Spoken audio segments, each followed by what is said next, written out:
یہ کہانی ایک جوان سلطان کی ہے جس کی سوچ اس کے دشمن سے بھی زیادہ خطرناک تھی۔ یہ صرف تلوار اور لشکروں کی جنگ نہیں تھی بلکہ محلوں کے اندر چلنے والے سازشوں کی کہانی ہے، جہاں وفاداریاں اور غداریوں کے درمیان صرف ایک فیصلہ تھا، اور جہاں قسطنطنیہ صرف ایک شہر نہیں بلکہ سلطان محمد کا خواب تھا۔ سبحان اللہ، I see the future by the will of the heavens۔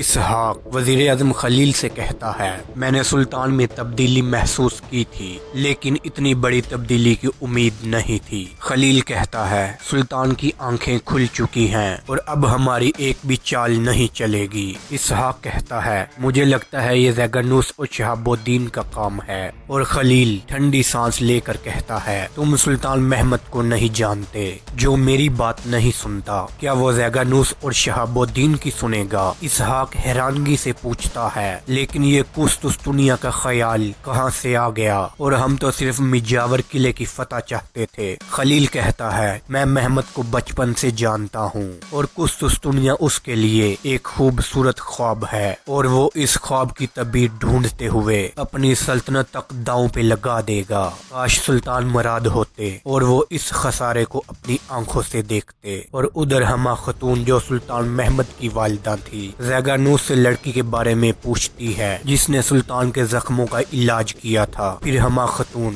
بھیس بدل کر الینا نامی لڑکی کے گاؤں جاتی ہے۔ الینا سے وہاں ملاقات ہوتی ہے اور بات چیت کے بعد ہما خاتون اپنی پہچان ظاہر کرتی ہے الینا کے سامنے، اور الینا کو اپنے محل میں لے آتی ہے۔ اور ادھر سلطان مراد جو بورسا میں ہوتے ہیں اپنی بیگم ہما خاتون کے نام ایک پیغام لکھتے ہیں، مگر وہ پیغام حلیمہ خاتون جو سلطان مراد کی دوسری بیگم ہوتی ہے اور بورسا میں سلطان مراد کے ساتھ ہوتی ہے، وہ سپاہی سے پیغام نامہ پکڑ لیتی ہے اور جلن میں آ کر پیغام جلا دیتی ہے۔ جب سپاہی سلطان مراد کے سامنے آتا ہے، سلطان مراد پوچھتا ہے، تم پیغام لے کر پایا تخت نہیں گئے؟ سپاہی جواب دیتا ہے، میرے سلطان مجھے کوئی پیغام نہیں ملا۔ غصے میں سلطان مراد حلیمہ خاتون کے پاس جاتا ہے۔ حلیمہ کہتی ہے، میں برداشت نہیں کر سکتی تھی کہ ہما خاتون واپس یہاں آئے۔ سلطان مراد غصے سے خادمہ کو حکم دیتا ہے، شہزادے کو یہاں سے لے جاؤ۔ حلیمہ روتی ہوئی کہتی ہے، میرے سلطان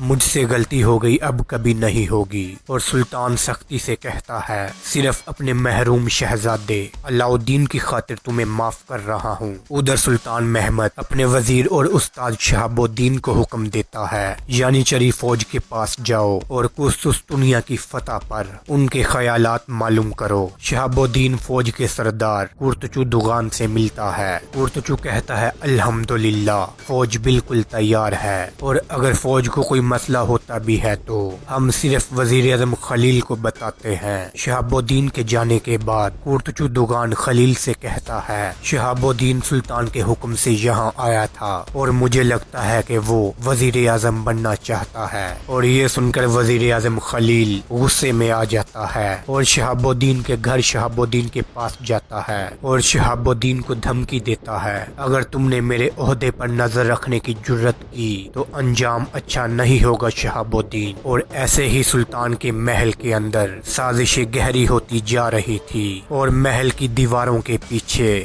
دشمن مسکرا رہے تھے، مگر انہیں یہ اندازہ نہیں تھا کہ جس سلطان کو وہ بچہ سمجھ رہے ہیں وہ تاریخ لکھنے آ چکا ہے، اور قسطنطنیہ اب صرف ایک خواب نہیں رہا بلکہ ایک فیصلہ بن چکا ہے۔ اور جب سلطان محمد فیصلہ کر لیتا ہے تو تاریخ صرف لکھی نہیں جاتی، بدل دی جاتی ہے۔ تو ویورز، اگر ویڈیو اچھی لگی ہو تو لائک کریں، اور مزید ایسی تاریخی ویڈیو دیکھنے کے لیے ہمارے چینل کو سبسکرائب کریں، اور کمنٹ کر کے اپنی رائے کا اظہار ضرور کریں۔